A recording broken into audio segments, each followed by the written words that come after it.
자, 이번 이야기는 시청자 동네꼬마님께서 찾아오셨습니다. 바로 만나보도록 할게요. 안녕하십니까. 안녕하십니까. 잘 지내셨습니까? 네, 오늘은 블루투스 연결이 안 됐네요. 아, 저번 주에 그런 일이 한번 있고 나서 방송 네. 끝나고 솔직히 어찌나 빠따를 많이 맞았는가. 아, 예. 정신 잘 차렸습니다, 제가. 예, 보랏빛 엉덩이가 됐다는 소문이 있어요. 네, 그래서 잘하셔야 되죠. 그런 거는, 그죠? 네. 반성 많이 했습니다, 돌비님. 네, 누가 때렸는지는 저도 몰라요. 근데 제가 봤는데 시퍼렇더라고요. 선택적 기억장애신가. 자, 아무튼 오늘 동네꼬마님께서 오늘 찾아와 주셨고, 오늘 자동차 영업사원이 했던 한 알바에 관련된 이야기인 것 같아요, 이거. 예, 맞습니다. 네, 바로 출발을 해보도록 하겠습니다. 렛츠가! 길이십니다. 동네꼬마요!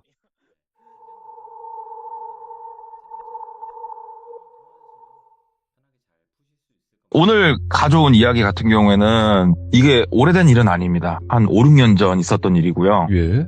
이제 그 당시에 20대 후반, 그러니까 27, 8살쯤 먹었던 똘비라는 남성이 있었어요. 근데 똘비 같은 경우에는 그때 왜 이제 자동차 판매를 하고 있었냐면 그냥 흔한 대학교를 졸업하고 군대도 다 마친 일반 남성이었어요.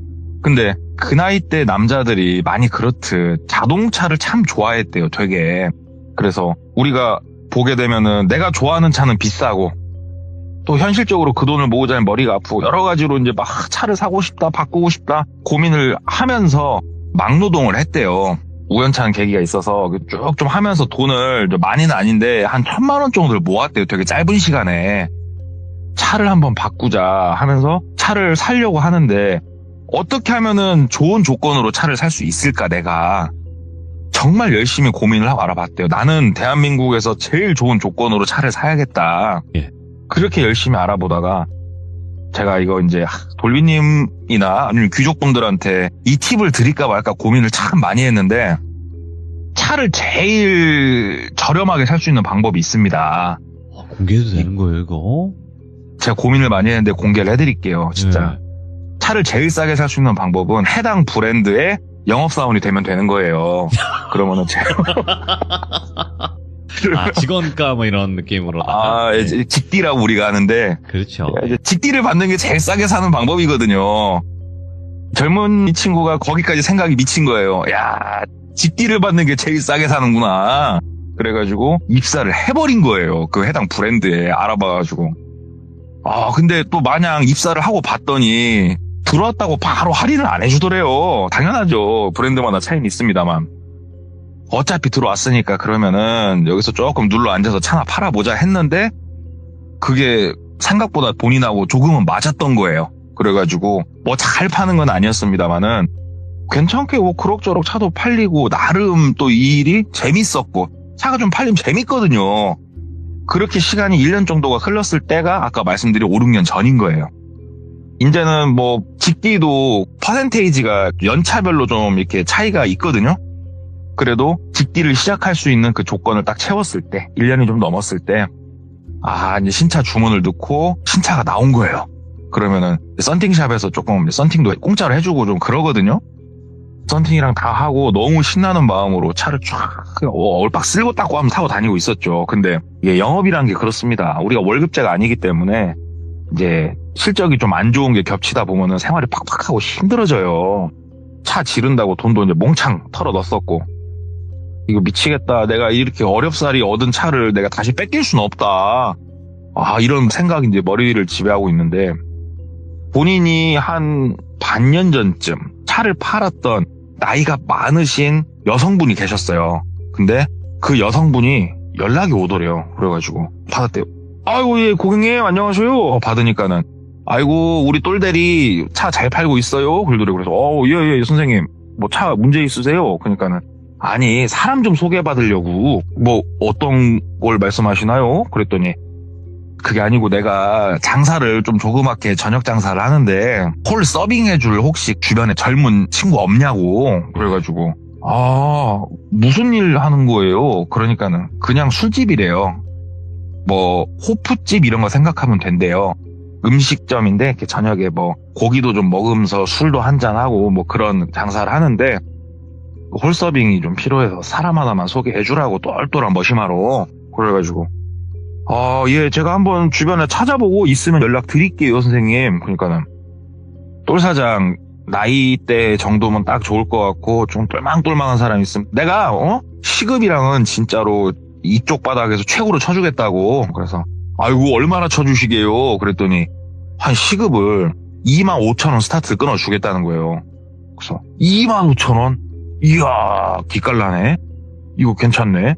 몇 시부터 몇 시 하는 건데요. 그러니까는 목금토 해가지고 한 저녁 7시나 8시부터 시작해가지고 상황에 맞춰서 마감은 새벽 2, 3시 정도. 그렇게 정도 일하면 되는 거야. 일하는 시간도 짧어. 막 얘기를 하더래요.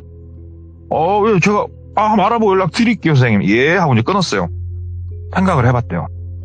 목금토 3일. 차 팔면서 할만하겠는데 시급이 2만 원, 5천 원, 2만 원만 잡더라도 한 6시간 잡으면 하루 12만 원, 36만 원, 한 달에 100 얼마. 할부금 뽑고도 남네. 기름값까지 뽑고도 남네. 내가 할까? 이 생각이 들더래요. 그래가지고 다음 날쯤 전화를 했대요. 선생님 그 직원 채용하셨냐고. 그러니까는 아니 똘대리 혹시 뭐 주변에 괜찮은 사람 있냐고. 그래서 진짜 괜찮은 사람 있다고. 제가 그 사람은 보증한다. 그래 누군데? 그러니까는 선생님도 아시는 분이라고. 누구? 접니다. 제가 한번 해보려고 합니다. 그러니까는 똘대리가? 똘대리는 차 팔아야지. 그러니까는 젊을 때 몸이 허락할 때 놀면 뭐하니까 저녁에 젊은이가 일을 해야지. 그러니까는 마인드 좋다고. 안 그래도 내가 사실은 똘대리한테 부탁한 거였다고.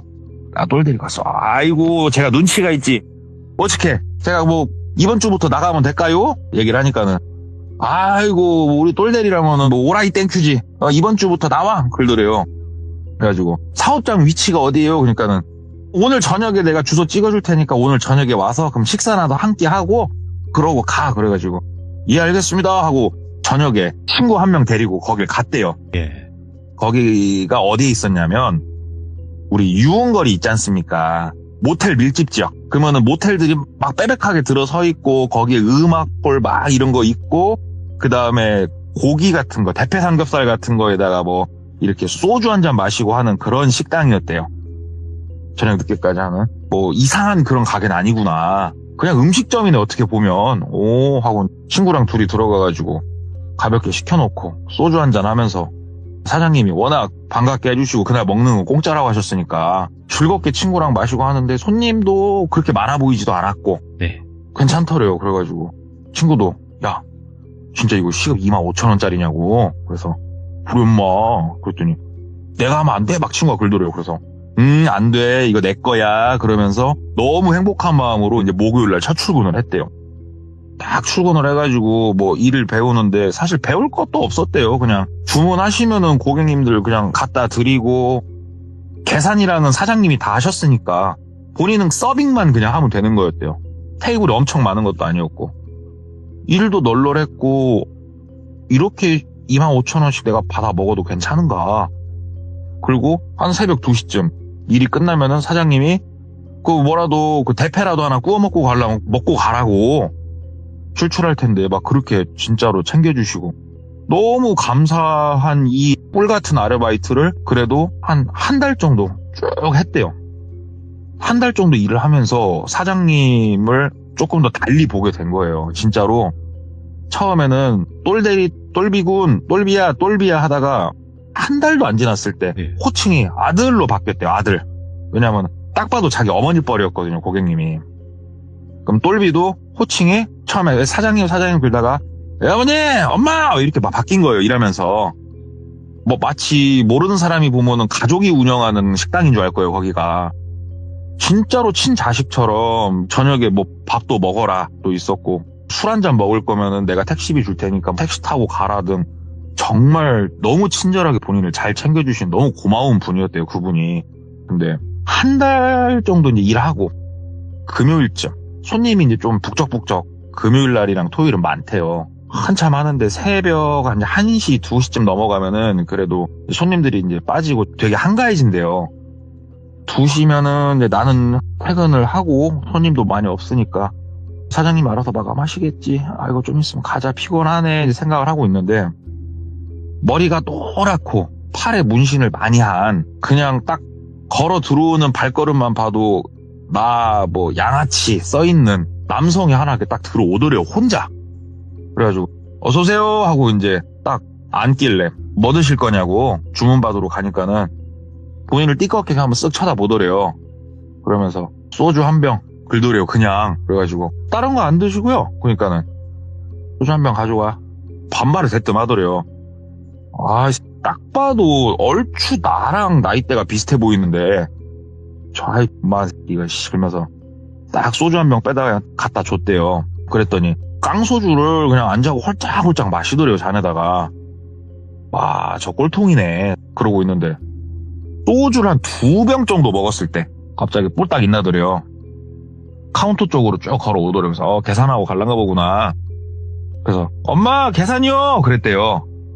그러니까는 사장님이 쪼르륵 와가지고 카운터에 서 있는데 표정이 좀 안 좋으시더래요. 사장님이 왜 저러시지? 그러니까는 그 양아치가 딱 카운터로 가더니 보통은 카운터 앞에 서가지고 얼마예요? 그래서 뭐 예를 들어서 얼마입니다. 그러면은 돈을 이렇게 내고 나가는 건데 카운터 쪽 안으로 들어가더래요. 남자가.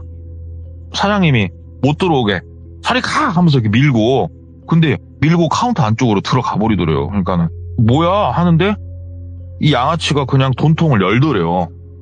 열면서 그냥 10,000원짜리랑 있는 거 막 손으로 빼더래요. 그러니까 사장님이 가라고 이 새끼야 막 긁더래요. 똘비가 보고 놀래니까 막 카운터로 갔대요. 뭐 하시는 거예요? 가니까 사장님이 갑자기 딱 손으로 제지를 하더래요. 딱 오지 말라고.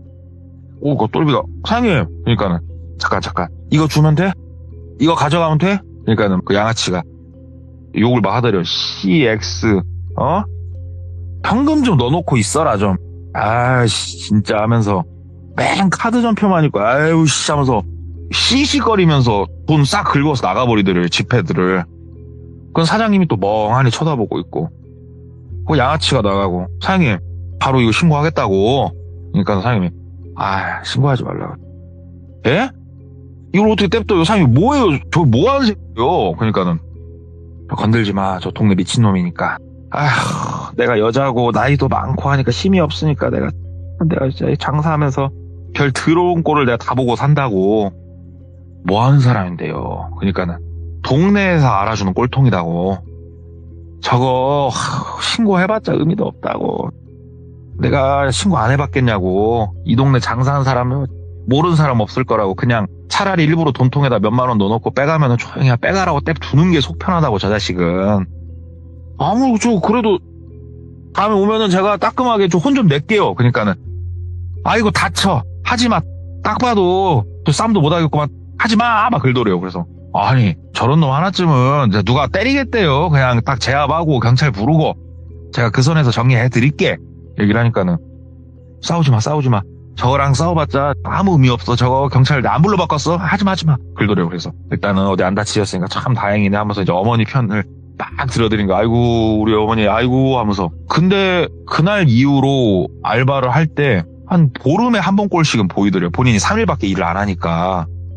대뜸 가가지고 막 돈통에다가 손 대고 옆에 막 소주 그냥 어쩔 때는 비닐봉다리 갖고 소주를 담아가질 않나. 도가 너무 지나치더래요. 이 사람 하는 행동이. 아무리 동네 대장이어도 그러지. 하루는 똘비가 제지를 시켰대요. 놔. 돈통에서 손 떼. 막 뭐라고 했대요. 그러니까 사장님이 아이고 하지마 하는데 느낌 있잖아요. 어느 정도는 내가 지금 나서는 걸 원하고 계시는구나. 그래서 너희 놈의 새끼 잘 걸렸다 하고 딱 가가지고 그 남자 손목을 딱 잡았대요. 돈통에 손 대고 있는 남자 손목을 안쪽으로 이렇게 꺾으니까 힘이 엄청 좋을 줄 알았더니 생각보다 힘이 없더래요. 손이 꺾이면서 하고 양아치가 막 그러니까 딱 지폐 손에서 다시 딱 뺏어가지고 돈통에 넣고 멱살을 잡고 가게 바깥으로 나갔대요. 그러니까 뒤에서 사장님이 신고하지 말고 그냥 보내 긁더래요. 뒤에서 다급하게. 진짜 사장님도 깝깝하시네. 이거는 바로 신고해갖고 이거 쳐 넣어버려야지. 한쪽으로 딱 끌고 가갖고 가게 바깥으로 팍 밀쳤대요. 그러면서 너 다시는 오지마. 사장님이 얘기하니까 내가 경찰을 안 부르는데 다시는 오지마 너. 그러니까는 이제 조금 항상 오면은 깡소주를 때리고 시작했으니까 이 양아치가 조금 이제 비틀비틀하면서 막 욕을 하더려 본인한테 먼 발 뭐 어쩌고 저쩌고 하면서 막 멍멍이 새 가라 너 길바닥에서 나 마주치지 말고 너 진짜 귀싸대기 착 찢어버리기 전에 꺼져라 하면서 이제 본인도 막 얘기를 했대요. 그러니까는 가더래요. 그냥 사장님이 딱 와가지고 아휴 고맙다고 근데 나서지 말라고 똘비야 또 괜히 나섰다가 저놈이 나중에 무슨 보복을 할지 너 감당되겠냐고 똘비 얘기를 했대요. 사장님 이런 거는 신고하고 자를 건 잘라야 되는 거 이렇게 휘둘리시니까 그런 거 아니냐고. 예. 그러니까는 아휴 내가 이유가 있어서 그렇지 않았겠냐. 이유요? 뭐 무슨 일 있으세요? 그러니까는 오늘은 마감하고 나랑 소주 한잔 하자 그러더래요. 그래서 거기다 알았다고 하고 이제 가게 뭐 샷다 내리고 불 꺼놓고 한쪽만 켜놓고 이제 앉아가지고 사장님하고 소주 한잔 하면서 얘기를 한 거예요. 사장님이 얘기를 하더래요. 저놈이 아휴 사실은 내가 좀 빚을 졌다고 그래서 사채꾼 이런 거냐고. 오. 아휴 뭐 굳이 말하자면 그렇지 사채 이런 거지. 그래서 내가 요즘 형편이 안 닿고 나도 여러모로 사정이 있어. 너무 나서가지고 물리력 행사하지 말고 저놈 내가 말했잖냐고 저런 일 하는 놈이다 보니까 나중에도 뒷감 나 안 될 수 있으니까 나서지 마 하면서 본인 걱정을 엄청 해주시더래요. 그래서 알았다 하는데 충분히 얘기를 들었잖아요. 그래서 사장님이 절대로 나서지 말라고 몇 번 더 신신당부를 하셨고 그 이후로 보름에 한 번 정도 오던 양반이 그때 시기가 맞아 떨어졌나 어쨌나 몰라도 본인이 일할 때 이틀 연짝 온 적도 있었고 막 많이 왔대요. 보고 있으니까 막 사장님하고 어쩔 때 몸싸움도 하고 보면서 신고도 못하고 내가 나서서 어떻게 제지도 못하겠고 깝깝해 죽겠더래요. 그런 모습들을 쭉 보다가 본인이 목금토 알바인데 화요일쯤 오랜만에 타지에서 친구가 와가지고 사장님 가게를 놀러 간 거예요. 친구랑 소주 한잔 먹으면서 노는데 평일에도 알바가 한 명 있더래요. 근데 못 보던 알바였대요. 처음에 본인이 여기 알바 시작할 때 봤던 사람은 아니고 아 새로 뽑았나? 저 양반도 내 또래나 돼 보이네 하면서 술 좀 먹다가 12시 반쯤 됐을 때 한가했대요. 화장실 갔다가 나오는데 알바가 바깥에서 뒤쪽에서 딱 담배 피는 게 보이더래요. 그래가지고 본인도 나갔대요. 뒤쪽으로 나가가지고 여기 뭐 아르바이트 하시죠? 그러니까 아 예 뭐 때문에 그러시냐고 그래서 나는 목금토 여기서 알바한다고. 그러니까는 아 그러시구나 그러더라고요. 그래서 알바할 때 또라이 한 번씩 안 와요? 얘기를 한 거예요. 그러니까는 노란머리요? 알더래요. 이 사람도 평일에도 오죠. 그러니까는 근데 신경 안 써요? 그러더라고요. 그래서 아니 왜? 그랬더니 사장님이 신경 쓰지 말라니까 신경 안 써요. 뭐 나랑은 상관없지 얘기를 하더래요. 물론 그렇죠. 근데 한 번씩 보면은 도가 지나쳐. 그러니까는 몰라요. 사장님이 신경 쓰지 말라니까 안 쓰는 거지. 뭐 보니 보아 하니까는 사장님도 뭐 그걸 즐기나 어쩌나 일부러는 어쩔 때는 돈통에다 돈을 넣는다니까? 본인 지갑에서 빼가지고 막 그러더래요. 그래요? 난 그거까지 못 봤네. 그러니까 내비둬요. 뭐 사장님도 즐기시는 것 같아. 저 양반 오는 거 막 그러더래요. 그래서 그래요. 아이고 아무튼 나 일할 때도 한 번씩 놀러 와요. 그 담배 필 때 심심한데 그러니까 말았다고 인사를 하고 또 본인이 이제 알바를 하는데 그 양아치가 또 온 거예요. 근데 이 양아치가 본인한테도 그날은 시비를 엄청 걸더래요. 꾹꾹 참았대요. 아 참자. 하느님 부처님 찾으면서 참고 있는데 이번에는 카운터 쪽으로 가더니 돈통을 열었는데 돈이 없는 거예요. 그러니까는 카운터 아래쪽에 사장님 거 핸드백 큰 거를 놨는데 거기를 막 뒤지더래요. 그때 사장님이 화장실 가셨나 안 계셨대요. 그러니까는 제지를 해야 될 거 아니에요. 이거는 갔대요. 어이 동작 그만. 그거 뭐야? 그거 왜 그래? 뭐 어딜 뒤지는 거야 너? 그러니까 싹 보더니 막 본인한테 쌍욕을 퍼붓더니 또 막 뒤지더래요. 돈 어딨냐고 그러면서 여기가 은행이야? 돈 몇 개 놨어? 하면서 멱살을 잡고 그냥 끄집어냈대요. 막 끄집어내니까는 갑자기 사장님이 어디선가 나온 거예요. 똘비야 하지마 그러더래요. 그래가지고 이거 놔두라고. 이 새끼는 이거 오늘 안 되겠다고. 나 이거 경찰 부르고 사장님 이거 CCTV 없어? 그러니까는 CCTV 없다고. 그냥 보내라고. 아 안 되겠다고. 이 새끼 손이라도 내가 봐야겠다고. 나한테 쌍욕을 하고 너 이 새끼 바깥에서 나 마주치면 너 내 눈이나 볼 수 있어?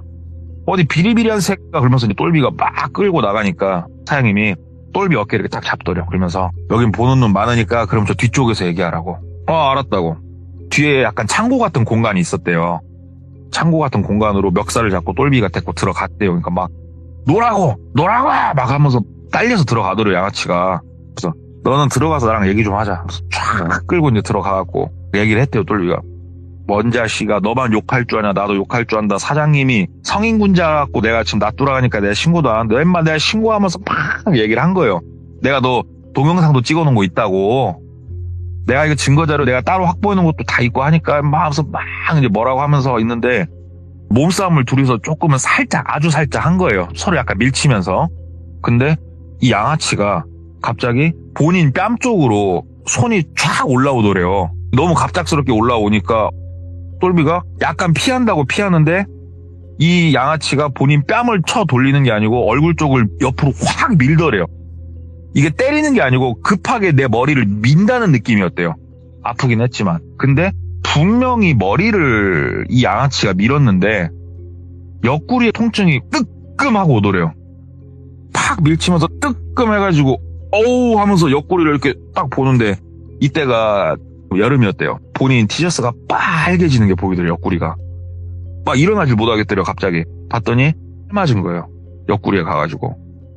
아 하면서 이렇게 옆을 봤는데 여사장님이 칼을 들고 있더래요. 그러면서 여사장님이 본인 옆구리를 푹 찌려고 하는데 양아치가 본인을 밀어가지고 그나마 칼이 아주 살짝만 들어오고 말았던 거예요. 근데 이 순간에는 본인이 깊게 쑥 들어왔다고 느꼈대요. 와 쓰러져가지고 막 이러고 있는데 여사장님이 칼을 갑자기 양아치한테 손에다 쥐어줘 버리더래요.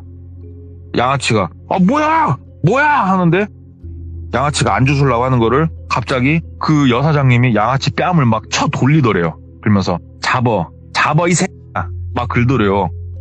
양아치가 막 이걸 뿌리치려고 하는데 양아치가 술도 먹었고 여사장님이 그렇게 힘이 센지 몰랐대요. 막 양아치한테 그 칼을 쥐어줘 버리더래요. 그러니까는 정확히 얘기하면은 양아치는 칼을 안 주려고 하고 이제 여사장님은 쥐어주려고 하면서 마치 느낌이 뭔가 증거를 남기는 듯한 행위를 하더래요. 양아치가 이 칼을 어떻게든 만졌다라는 증거를 남기려고 하는 것처럼 한참 하더니 칼이 바닥에 떨어졌어요. 바닥에 떨어지니까 갑자기 여사장이 에이씨 그러더니 창고에서 막 뛰어서 나가더래요. 쿵쾅쿵쾅. 이게 똘비 입장에서는 뭔가 지금 깊숙이 들어왔다고 느끼고 있잖아요. 그러니까는 못 일어나겠대요. 다리 힘이 풀려가지고. 그러면서 양아치한테 좀 도와주라고. 양씨 나 좀 도와주라고. 그러니까는 양아치도 어버버버버버 하면서 생각보다 옷이 엄청 많이 철떡철떡 할 정도로 피가 났대요. 거기서 그 양아치가 이렇게 본인 멱살 약간 잡고 끄집고 올리면서 이렇게 하는데 여사장님이 다시 들어오시더래요. 근데 여사장님 손에는 여기가 지금 음식점이잖아요. 똑같이 생긴 식을 하나 더 들고 오신 거예요. 그러면서 본인한테 달라드시더래요. 여사장님이. 똘비도 처음에는 긴가민가 하다가 본인한테 달라드니까는 여사장님이 오는 거를 막 막은 거예요. 똘비가. 와 옆구리에서 통증이 엄청 오는데도 여사장님이 막 밀치고 옆에 있는 거 막 쓰러뜨려가지고 막 넘어뜨리고 하면서 거기서 반 기면서 바깥으로 나온 거예요. 어떻게든. 막 배를 부여잡고 일단 길거리로 나갔대요. 사람 살리라고. 그 시간에 길거리에 사람이 별로 없었대요. 여기가 모텔 유흥가 쪽에서 약간 사이드 편이었는데 막 소리를 지르고 막 하니까는 저 멀리서 사람들이 이렇게 쳐다보고 오는데 그 사람들도 다 술을 한 잔씩 걸친 사람들이거든요, 지금. 근데 여사장님이 바깥으로는 안 따라 나오더래요. 안 따라 나오고 어찌됐건 똘비가 사람들한테 막 요청을 해가지고 병원으로 간 거예요. 응급실에 가면 지금 상처가 어디 넘어져서 생긴 상처가 아닌 걸 의사들이 딱 보면 알잖아요. 그러면 본인이 원든 원치 않든 이거는 무조건 신고를 하게 된대요. 무조건 병원 측에서. 경찰이 와가지고 물어봤겠죠. 이거 왜 어떻게 생긴 상처냐. 그래가지고 쭉 설명을 했대요. 이래저래 해가지고 생긴 상처다. 그리고 막상 보니까는 칼이 다행히 본인이 옆으로 밀치면서 깊이는 안 들어왔던 거예요. 생명에는 0.1도 지장 없고 이게 도대체 무슨 일인가. 여사장님은 도대체 왜 그런 것인가. 일단은 치료를 받으면서 이렇게 누워있으면서 모든 건 경찰한테 다 얘기했으니까 경찰분들이 다시 오셨대요. 병원으로. 그래가지고 얘기를 해주시더래요. 여자 사장님한테 상해를 입은 게 맞냐. 맞다 말씀드리지 않았냐. 여자 사장님은 양아치 남자가 칼로 해했다는데 왜 말이 다르냐? 여자 사장님한테 그렇게 당한 게 맞냐? 맞다니까요? 아, 진짜라고요. 그러니까는 이상하다고. 평상시 항상 오는 그 양아치가 해했다고 하는데, 그리고 본인 말고 다른 알바생 증언도 그 사람이 하고도 남았을 거라고 하는데, 본인이 너무 쇼크가 있어갖고 혹시 상황 헷갈리신 거 아니냐? 정확하게 여사장님이 한 거 맞냐? 맞다고. 그런데 칼에서 왜 양아치분 지분이 있을 거라고 나한테까지 주시는데, 이거 CCTV도 없고 참 이거 일단 알았다고, 조사를 좀 더 하겠다고. 알았다고. 그러고 나서 이제 본인은 이틀 정도도 안 걸렸대요. 뭐 그냥 곧바로 퇴원했대요. 칼이 그렇게 안 돌아가지고. 옆에다 이제 반창고 붙이고 돌아다니는데 거기선 일은 못 하죠. 이제 무서우니까. 여자 사장님한테 전화를 했대요. 전화를 하니까 여자 사장님이 안 받으시더래요. 본인 전화를. 근다고 가서 얼굴 보고 얘기하기도 쩔리더래요. 이걸 어떻게 하지? 얘기는 한번 하고 싶은데 아, 참 미치겠다. 그러다가 평일 본인 말고 다른 알바생 한 명 있지 않습니까? 그 알바생을 기다렸던 거예요. 가게 근처에서. 알바생이 끝나고 이제 가길래 불러 세웠대요. 저기요, 잠깐 얘기 좀 하시자고. 얼굴 보고 알더래요. 아, 몸은 괜찮으시냐고. 괜찮다고. 경찰한테도 평일에 여러 가지로 이렇게 증언하셨다며요. 그러니까 뭐 물어보니까 그 양아치 한 번씩 오는 건 나도 아니까 그 자식은 들고도 나물 놈인 거 아니까 근데 그대로 얘기해줬다고. 그러니까 아니 무슨 말씀을 하시는 거냐고. 나 옆구리 찌른 거 그 양아치가 아니고 양아치는 나 도와주려고 했고 사장님이 찌른 거라고. 그러니까는 평일 알바가 에? 머리가 어떻게 되신 거 아니요? 뭔 사장님이 그런 짓을요? 막 얘기를 하더래요. 사장님이 찌른 거라고. 사장님 뭐 다른 얘기 하신 거 없냐고. 딴 얘기 없고 그냥 양아치 그날 이후로 좀 안 보이긴 하는데 나한테도 조심하라고 그 정도만 얘기했다고 나서지 말라고. 똘비 씨가 나서방이어가지고 칼 맞은 거다고 본인 말 안 듣고 자업자득이다고 그랬다고 사장님은. 그러니까 아 이건 내가 사장님 만나갖고 이거 한번 얘기를 해야겠네요. 이렇게는 억울해서 못 살겠다고. 다 알았다고. 기다렸대요. 그 사장님이 아예 가게를 다 끝낼 때까지. 왜냐면 선뜻 들어가려다 못 들어가고 조금 차에서 계속 기다리다 보니까는 이제 마감 시간까지 이제 본인이 차에서 이러고 앉아 있었던 거예요. 그 여사장님이 가게 불을 끄고 샷다를 내리고 어디 걸어 가시더래요. 말을 할까 말까 하다가 차에서 내렸대요. 내려가지고 딱 갔대요. 그 사장님 하니까 돌아보더래요. 그러면서 똘비야 너 괜찮냐? 그러시더래요. 전화 왜 안 받으세요? 그러니까 그냥 괜히 나 때문에 네가 다친 것 같고 죄책감이 좀 있었다. 그러면서 되도 않는 소리를 막 하더래요. 그렇게. 사장님 장난해? 나 찔렀잖아. 사장님이 찔렀으면서 뭔 개소리야. 사장님한테 얘기를 하니까 내가 널 찔렀다고? 야 정신 차려. 사람이 큰 쇼크를 받으면 제정신 못 차린다고 그러더니 네가 지금 그때 쇼크가 컸구나. 그래 살면서 그럴 일이 몇 번이나 있겠니 하면서 오히려 본인을 약간 정신 횟가닥 한 놈으로 몰아가더라는 거예요. 근데 여기서 사장님하고 더 이렇게 얘기를 길게 못 하겠더래요. 이게 한번 이렇게 상해를 당해보니까 무섭더래요. 이 사장님이. 저 옆에 핸드백에 막 칼 들어있을 것 같고. 그래서 선뜻 다가서지 못하고 조금 거리를 둔 상태에서 나한테 왜 그러신 거냐고. 그러니까 이제 사장님은 아니다고 그러고 있고. 일단은 난 더 이상 일 못하니까 그런 줄 아시고 나는 끝까지 나는 경찰 쪽에다가 이거에 대한 진실을 밝혀달라고 얘기를 할 거다. 아이고 없는 진실을 경찰이라고 무슨 수로 바꾸겠냐. 네 마음대로 해라. 그러면서 돌아서서 가시더래요. 똘비도 이제 거기서 일단락을 시켰고. 근데 본인이 일 안 나갔잖아요. 일을 안 나갔는데 한 2달쯤 지났을 때 그러니까 경찰도 양아치가 한 걸로 지금 파악을 한다. 예. 그렇게 얘기가 나온 거고 그리고 사장님이랑도 그게 그렇게 큰 일은 아니었다. 그게 막 칼로 쏘려고 했던 게 아니고 어떻게 약간의 몸싸움이 있다가 다친 거고 하면서 말이 이상하게 흘러는 가는데 똘비는 거기다 대놓고 막 아니다고 진실을 밝혀야 된다고 얘기를 하고 좀 일이 양쪽 말이 다르니까 흘러가는데 2달이 좀 채 못 됐을 때 전화가 한 통 걸려오더래요. 이 전화가 누구였냐? 본인 말고 알바가 한 명 더 있었잖아요. 그 알바한테 전화가 걸려온 거예요. 그래가지고 연락처를 교환했었으니까 받았대요. 뭐 어떻게 전화하셨냐고. 그러니까 그 알바가 진짜로 뭐라고 해야 될까 힘없는 목소리로 얼굴 좀 한번 볼 수 있겠냐고. 아 무슨 일 있냐고. 아 나도 당했다고. 뭐라고요? 나도 당했다고. 근데 똘비 씨가 왜 억울했나 알 것 같다고. 와, 나는 진짜 죽을 뻔했다고 하면서 막 얘기를 하더래요. 그래가지고 일단은 알았다고. 어디냐고. 그랬더니 나 어디 병원에 입원해 있다고. 예. 그래가지고 그 병원으로 놀러 갔대요. 가가지고 일반 병실에 있더래요. 얘기를 했대요. 어쩌다 이렇게 된 거냐. 그랬더니 똘비랑 레파토리가 거의 비슷하더래요. 사장님이 칼 들었죠. 분명히 사장님이 칼 들었다고. 양아치는 그랬더니 양아치는 막 무서워갖고 반 부들부들 떨고 있었다고. 양아치는 되게 두려워하고 있었다고. 사장님이 든 거 맞지? 경찰에 얘기했냐고. 얘기했다고. 내 얘기도 했냐고. 이미 알고 계신다고. 경찰 쪽도. 그러면은 그 안에 CCTV도 없고. 사장님은 그럼 또 그 양아치가 했다고 몰아가는 거냐고. 그렇다고.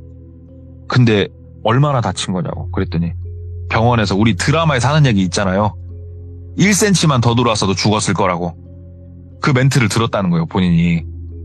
본인은 거기서 정신을 잃었대요. 그 안에서 정신을 잃었는데 안에 손님들이 한 6명 정도가 단체 손님이 그 늦은 시간에 우르르 들어왔는데 거기서 우당탕탕 소리 나는 걸 보고 손님들이 신고를 해서 본인이 살았다고.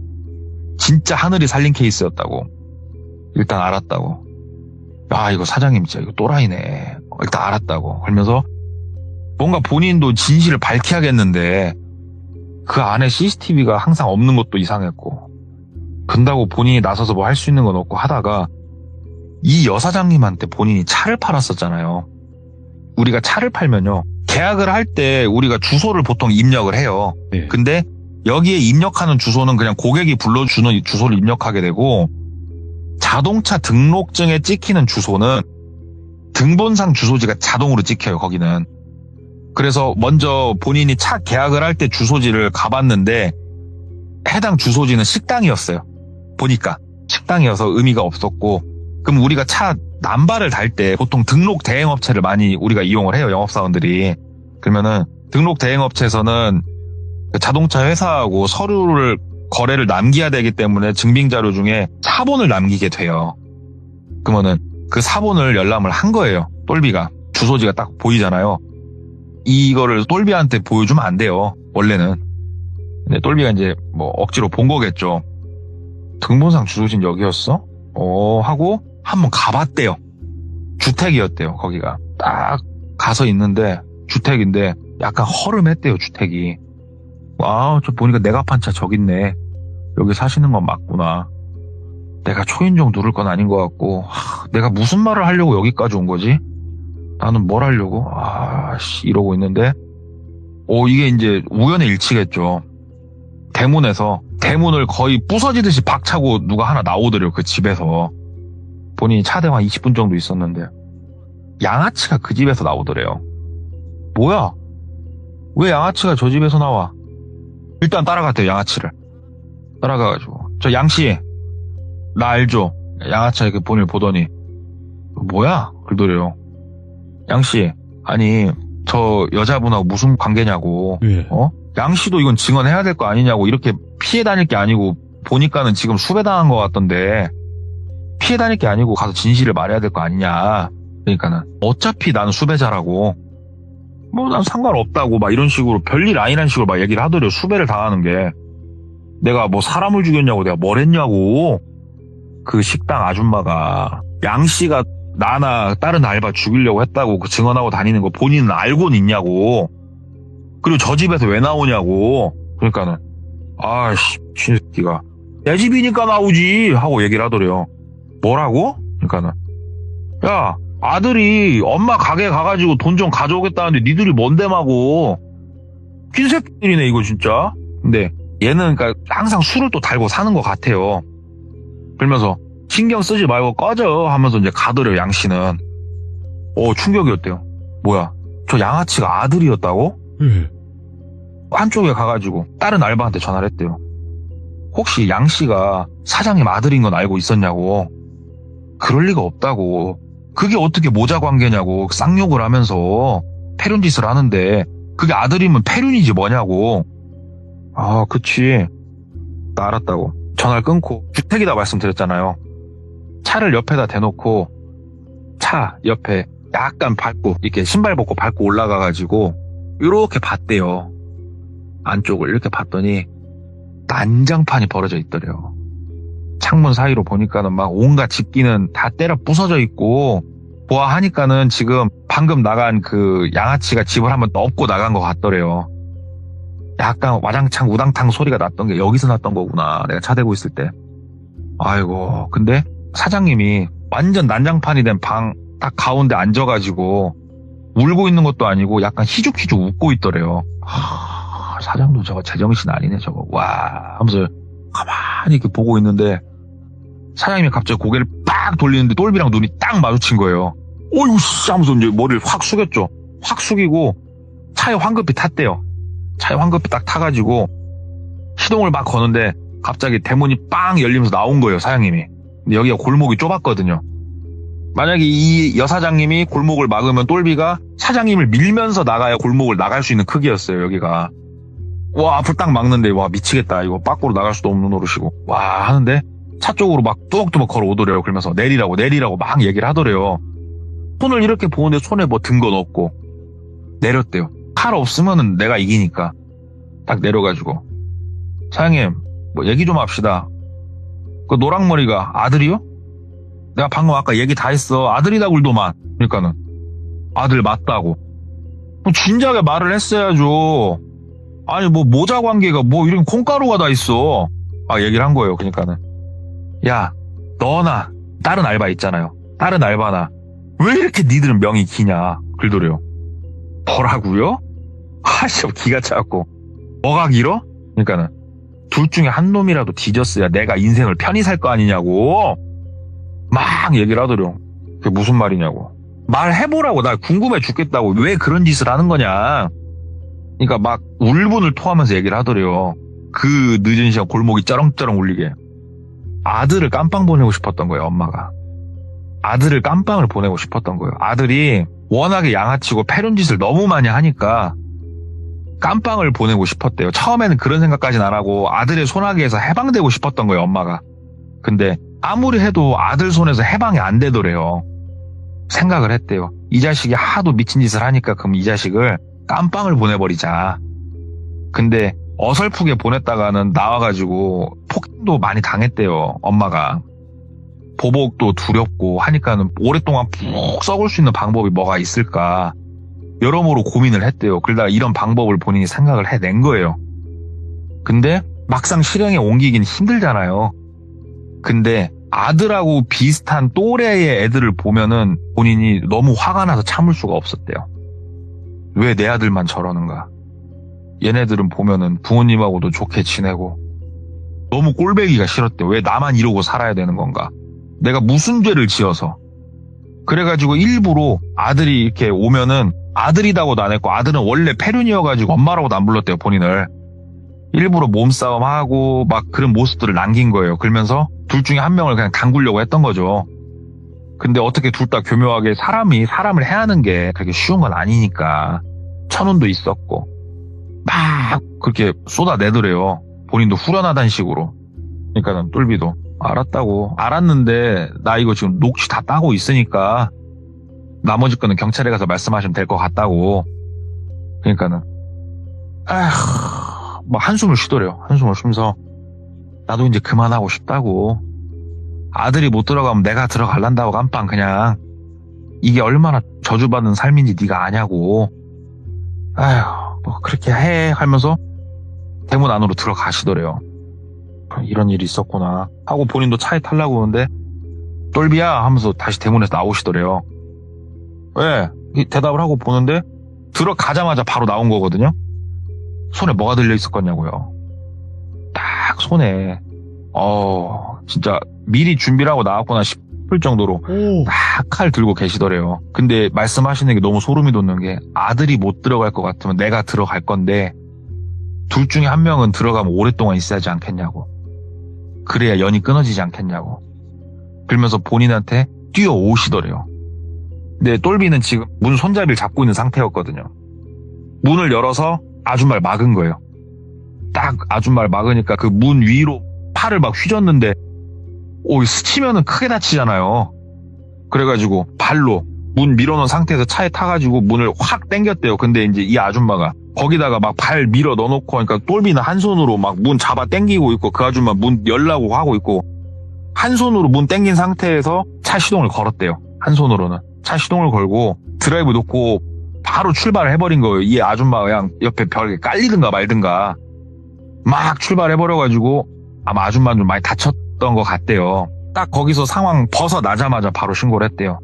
녹취 있고 불방 영상 있고 다 있단 말이에요 지금. 그러니까는 경찰분들이 가서 바로 잡으시더래요. 그리고 똘비하고 다른 알바생 한 명의 증언이 일치하고 이 모든 게 이제 사건이 풀린 거예요. 근데 아무도 예상조차 못했던 일이었던 거예요 이게. 설마 이 나이 드신 여성분이 혼자 이런 일을 꾸몄을 리라고는 생각도 못했고, 아들까지 결국은 다 잡아들였대요.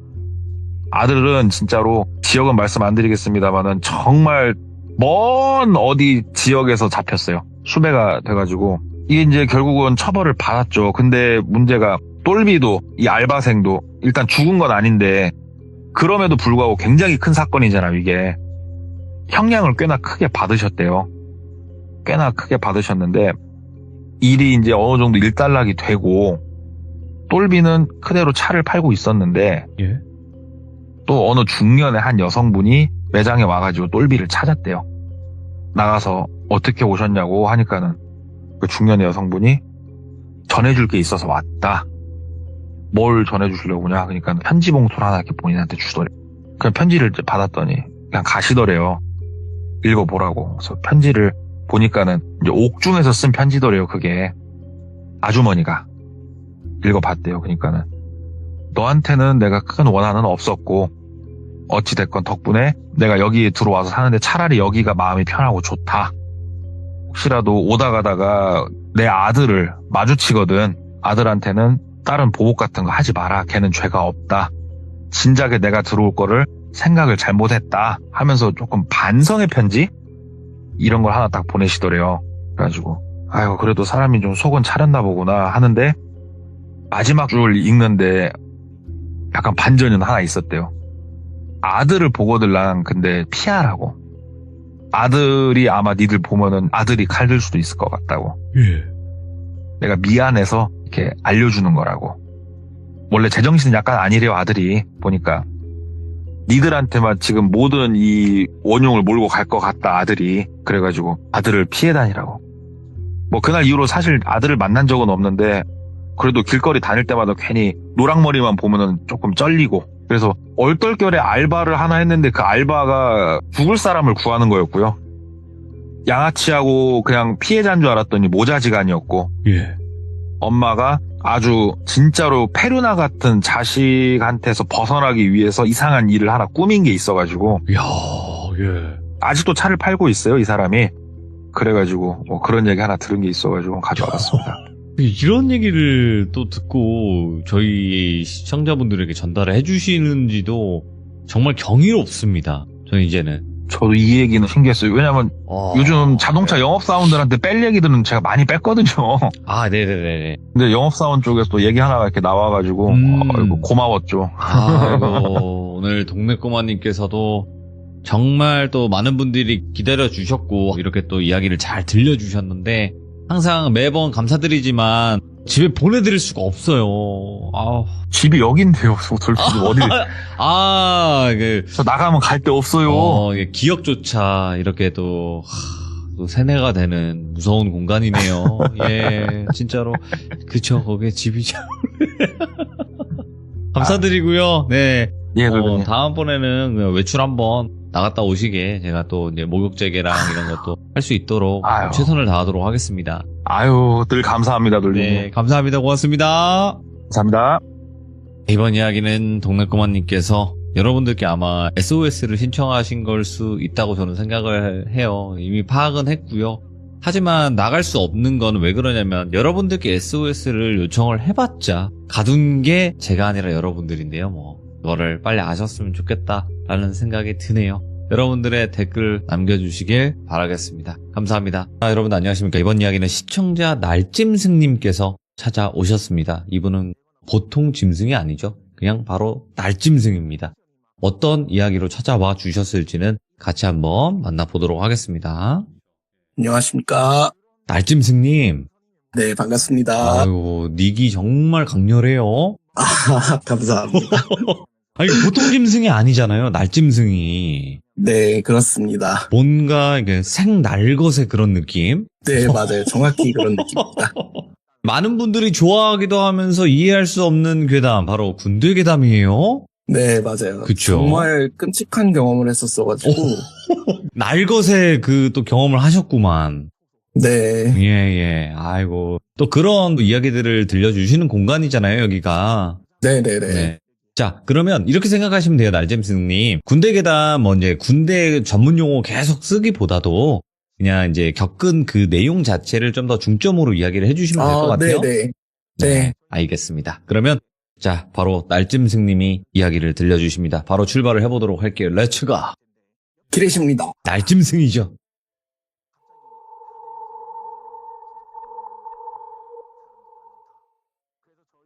일단은 간단하게 자기소개를 좀 드릴게요. 혹시 팔자가 싸나운 사람이 기가 세다라는 얘기를 좀 들어보셨을까요? 들어봤죠. 네, 제가 이제 그 중에서도 약간 희귀 케이스고요. 뭐 어디 가서 그냥 딱히 뭘 안 해도 막 기가 세다는 얘기를 좀 많이 듣는 편이고, 제 팔자 같은 경우에는 좀 쉽게 설명을 드리자면, 예전에 친구들이랑 사업을 좀 준비를 했었는데, 예. 가게 오픈만 하면 되는 상황이었는데 코로나가 터집니다. 팔자가 사납다라는 또 그런 분들이 있죠.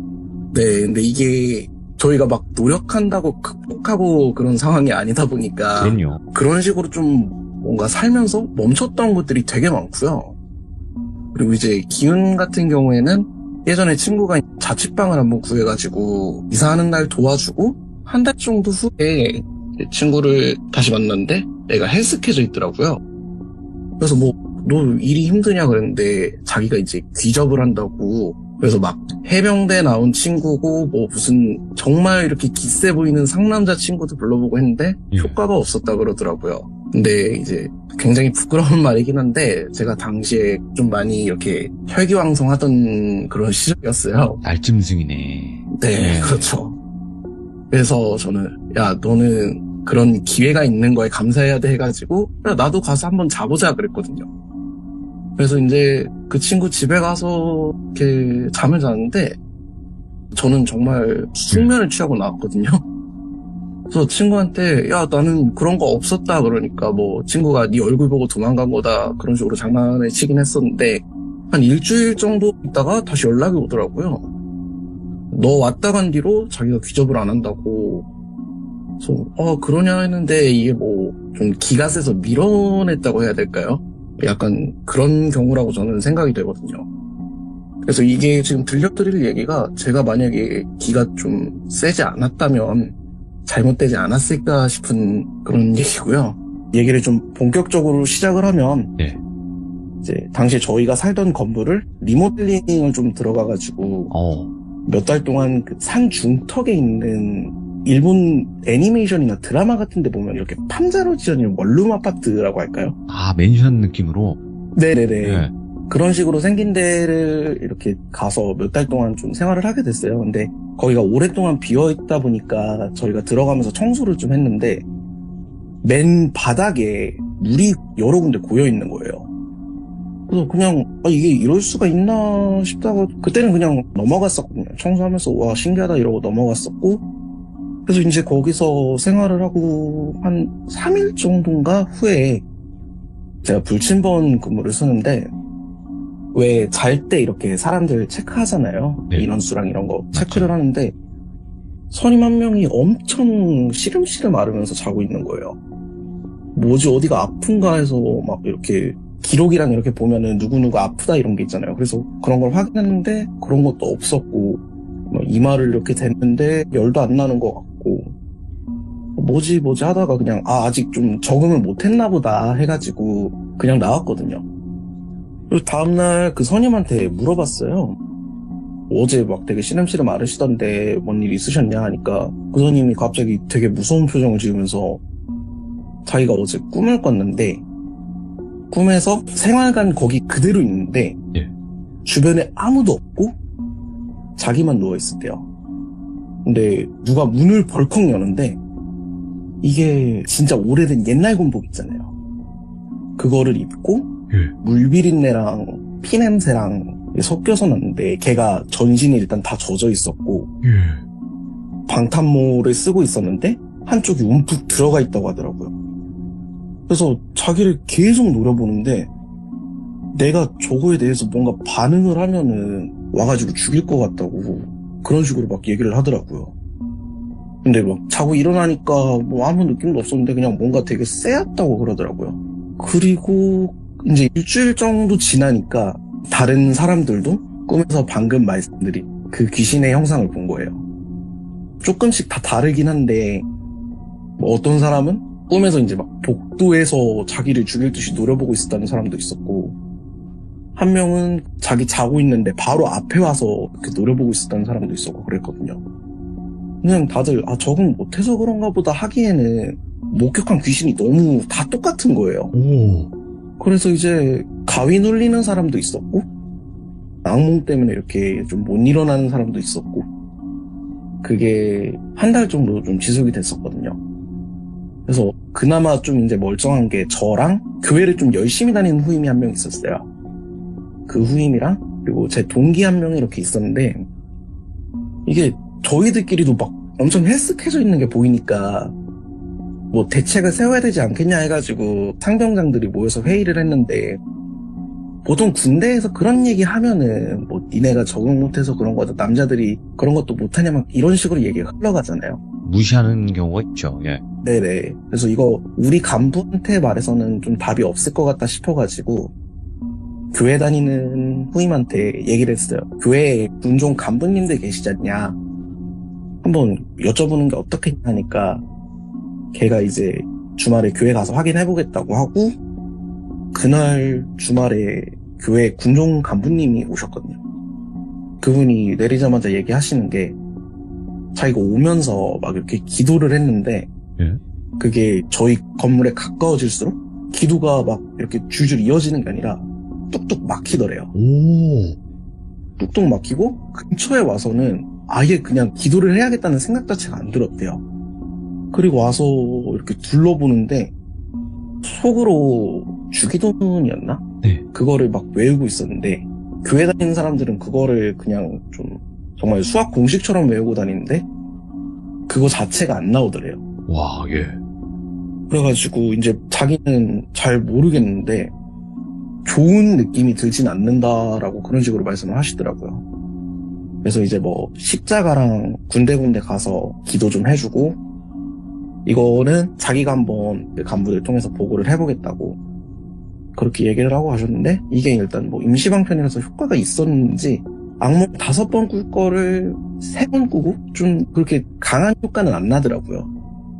그렇게 해가지고 군종 간부님이 저희 부대 간부님들께 얘기를 했었는데 네. 저희 당시에 병사들 주로 관리하던 간부가 좀 꽉 막힌 사람이었어요. 니네는 한 달이나 지났는데 아직도 적응을 못하냐고 그런 식으로 막 좀 노발대발을 하다가 그런 상황이 돼 버리니까 저희끼리 해결할 수가 없다 보니까 이거는 그냥 우리가 좀 참아야 되나 보다 그러고 있었거든요. 그렇게 해서 이제 뭐 몇 월에 이렇게 이사 갈 거다 다시 그 새로 지어진 건물로 확정이 나가지고 사람들이 그때 좀 환희에 되게 차 있었거든요. 이제 악몽 안 꿔도 되고 그런 분위기였는데 제가 이사 몇 주 전인가에 새벽에 한번 근무를 서고 3시쯤에 막상 건물로 이렇게 들어왔거든요. 근데 돌아오는 길에 그 후임이랑 얘기하면서 이렇게 있는데 멀리서 저희 건물이 딱 보이는데 되게 흉흉한 기분 있잖아요. 그게 막 느껴지는 거예요. 들어가면은 안 될 것 같고 안에 있는 사람들도 다 깨워서 데리고 나와야 될 것 같고 그런 기분이 들어가지고 일부러 그 흡연하는 곳에서 후임 붙잡고 괜히 막 좀 더 얘기하고 그랬는데 후임이 저희 들어가서 이제 보고해야 될 것 같다고 그랬거든요. 예. 그래서 좀 어쩔 수 없이 들어갔어요. 근데 막상 들어가니까 또 너무 그렇진 않더라고요. 예. 그래서 보고하고 자려고 했는데 제가 배가 너무 아픈 거예요.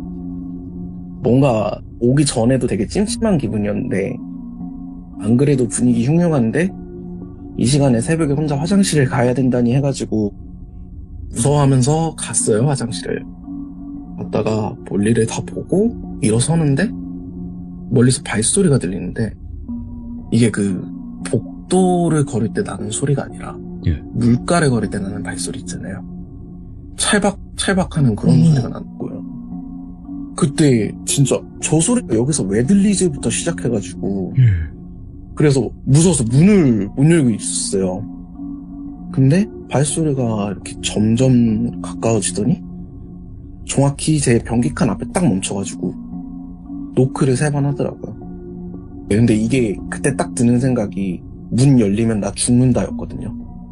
문 밑에를 이렇게 딱 보는데 엄청 낡은 전투화에 그 옆으로 뭐 흙탕물인지 그런 좀 막 이상한 액체들 있잖아요. 와. 흙탕물, 뭐 검은 물, 피 이런 게 후두둑 떨어지고 있는 거예요. 근데 막 비명 나오려는 거를 입을 억지로 이렇게 딱 틀어막고 등으로 그 화장실 문을 탁 막았어요. 이거 발응해도 죽고 열려도 나는 죽는다 하는데 노크를 다시 하더라고. 근데 그냥 평범하게 똑똑똑똑 하는 게 아니라 똑똑똑똑똑똑똑똑똑똑똑똑똑똑 그리고 막 쾅쾅쾅쾅 하는 거예요. 나중에는. 근데 이게 막 진짜 무슨 큰 망치가 좋아서 때리는 그런 느낌인 거예요. 너무 아프고 막 그 와중에 열어 하면서 소리를 막 지르는데 안 그래도 무서운데 계속 힘주고 있다 보니까 진짜 죽을 것 같더라고요. 근데 아니 이 정도 소란이면 누가 한 명이 나올 법한데 왜 아무도 안 나오지? 그러면서 이거 나 진짜 죽는가 보다 그 생각을 하고 있었는데 후임이 짐승상명님 이러고 딱 부르는 거예요.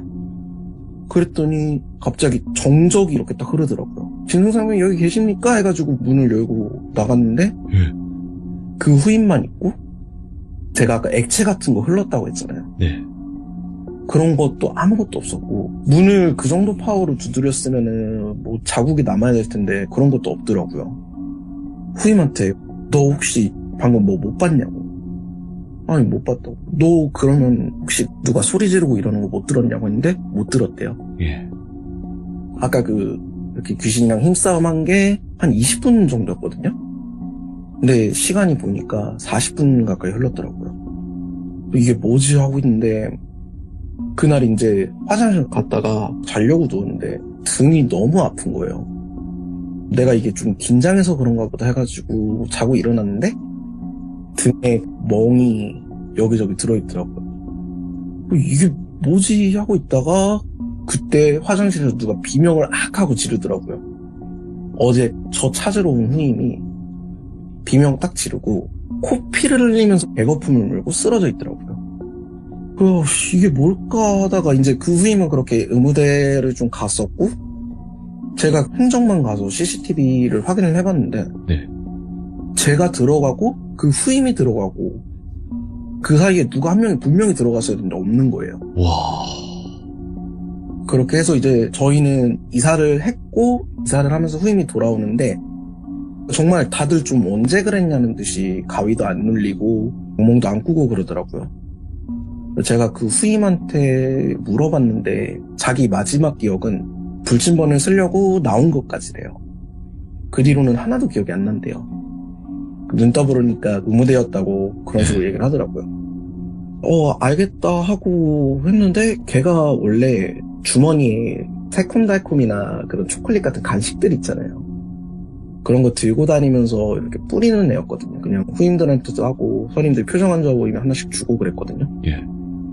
근데 그 뒤로 그러는 걸 한 번도 없고 그리고 그 후임이 자기보다 아래 애들한테도 인기가 되게 많았어요. 예. 그냥 선 넘는 장난 쳐도 웃으면서 넘어가고 그러는데 그 뒤로 후임이 실수하는 거를 못 참더라고요. 아예 뭔가 이상하다 싶어가지고 제가 저런 애가 아닌데 싶었는데 저도 이제 그렇게 좀 죽을 뻔한 공포를 느낀 게 있으니까 함부로 물어보지는 또 못하겠더라고요. 그렇게 이제 시간이 좀 흘러서 제가 그 마지막 휴가를 나가기 직전이 됐어요. 그때 이제 우연히 그 친구 옆에 앉아서 좀 회식을 했는데 제가 진짜 다른 거 아무것도 안 말아보고 너 기억나지? 이러고 물어봤거든요. 걔가 저를 골똘히 쳐다보다가 배트맨 만화책 보면은 조커가 진짜 입이 찢어지게 웃잖아요. 맞아요. 그 표정으로 딱 웃으면서 너도 알잖아 이러는 거예요. 여기서 내가 뭘 안다는 거지 해가지고 잠깐 눈 깜빡한 사이에 걔가 없어졌었고요. 네. 그래서 그러고 나서 생각을 해봤는데 생활만 바뀌고 나서 걔랑 저랑 둘이 근무 선 적이 단 한 번도 없는 거예요. 이게 뭐 우연인지 걔가 진짜 피한 건지 그거는 잘 모르겠는데 예. 제가 지금 와서 생각해보니까 걔가 피한 것 같더라고요. 어떤 식으로든. 저랑 있으면은 아니까. 그래서 그렇게 좀 휴가 나와서 이게 뭘까 해가지고 이래저래 찾아봤는데 도저히 그거를 원인도 모르겠고 애초에 제가 만났던 그 귀신이 뭔지도 모르겠고 와. 그러다 보니까 되게 좀 정신이 진짜 나갈 것 같거든요. 제대를 하고 나중에 이제 그 친구 동기들도 제대를 하고 연락을 하고 있는데 물어봤어요. 혹시 걔랑 연락되냐고 했는데 일단 연락되는 사람이 아무도 없대요. 그렇게 소식이 좀 끊겼었고요. 예. 이거를 나중에 제 지인의 지인을 무속 쪽 일을 하셔가지고 오, 예. 전달을 해드렸었는데 그분이 제일 처음에 답한 게 저 살아있냐고 물어봤어요. 그래서 친구가 걔는 살아있다 하니까 그분 말씀으로는 이게 수살기인데 물 밖으로 나와 있는 경우나 아니면은 지방령인데 진짜 사악한 놈들이라고. 와, 예. 보통은 제가 뭐 영가를 보거나 그런 게 아니다 보니까 못 봐야 맞잖아요. 네. 근데 홀렸든 어쨌든 형체를 어렴풋이나마 봤었잖아요. 그래서 그 정도면은 진짜 지독한 놈이고 군대라는 곳 자체가 양기가 되게 넘치는 곳인데 거기서 그렇게 많은 사람들한테 악몽을 꾸게 하는 거면은 그거는 진짜 보통 놈이 아니라고 그런 식으로 얘기를 하더라고요. 그래서 이게 엔딩이 조금 씁쓸하긴 한데 그 후임은 그 뒤로 좀 이래저래 알아봤는데도 결국은 찾지를 못해가지고 말 그대로 날짐승님께서 날짐승 정도의 강력한 기가 아니었다면 네. 정말 큰일 날 수도 있었을 거다. 기가 약했던 사람이라면. 네네. 이런 거잖아요. 네. 와, 그럼 좀 빙의된 걸로 엔딩이 된 것 같은 느낌이 들어요? 저도 그래요. 그게 웃는 표정이 그냥 사람이 할 수 있는 표정이 아니었어요. 아무리 생각을 해도. 지금도 가끔 꿈에서 그 장면이 좀 나오거든요. 근데 지금 뭐 다시 생각해봐도 사람이 지은 표정 같지가 않아요. 비릿하구나. 네. 도대체 뭐였을까요? 왜 갑자기 나타나서 또 이런 일들이 벌어졌고, 그나마 날짐승님께서 좀 기가 세다라고 표현을 좀 많이 하실 만큼 그나마 좀 강한 기를 가지고 계셨기 때문에 못 건드렸을 뿐이지, 이거 만약에 네. 진짜 허약하신 분이나 이러셨던 분이라면 무슨 사단이 나도 사단이 났을 수도 있겠다라는 거네요. 아니면 그쪽으로 들어가거나. 네, 그죠. 오늘 날짐승님께서 뭐 그렇게 긴 이야기는 아니지만 날것의 이야기를 들려주셨기 때문에 저희는 너무나 또 야생의 한 곳에 떨어진 그런 느낌을 많이 받았습니다. 감사합니다. 네, 너무너무 감사드리고 다음번에 네. 또 뭐 주변에서 이야기를 들으시거나 그러시면 또 언제든지 찾아와 주시길 바라겠습니다. 감사합니다. 네, 알겠습니다. 감사합니다. 고맙습니다. 감사합니다. 이번 군대 괴담도 굉장히 또 섬뜩한 군대 괴담이었습니다, 여러분들. 진짜로 날짐승님이 아니었다면 도대체 어떻게 됐을까요? 그 무당분이 딱 1000마디가 그랬다고 했잖아요. 그 사람 살아있냐고. 이렇게까지 이야기할 정도면 뭔가 있었을 것 같다라는 생각밖에 들지 않는 그런 무서운 이야기가 아니었나 생각이 듭니다. 여러분들도 군대에서 여러 또 귀신을 목격하신 분들, 이상한 현상을 목격하신 분들 많이 계실 거라고 생각을 합니다. 저희 또 돌비공포라디오에 군대 괴담 제보합니다 라고 또 제보해 주시면 감사할 것 같습니다. 고맙습니다.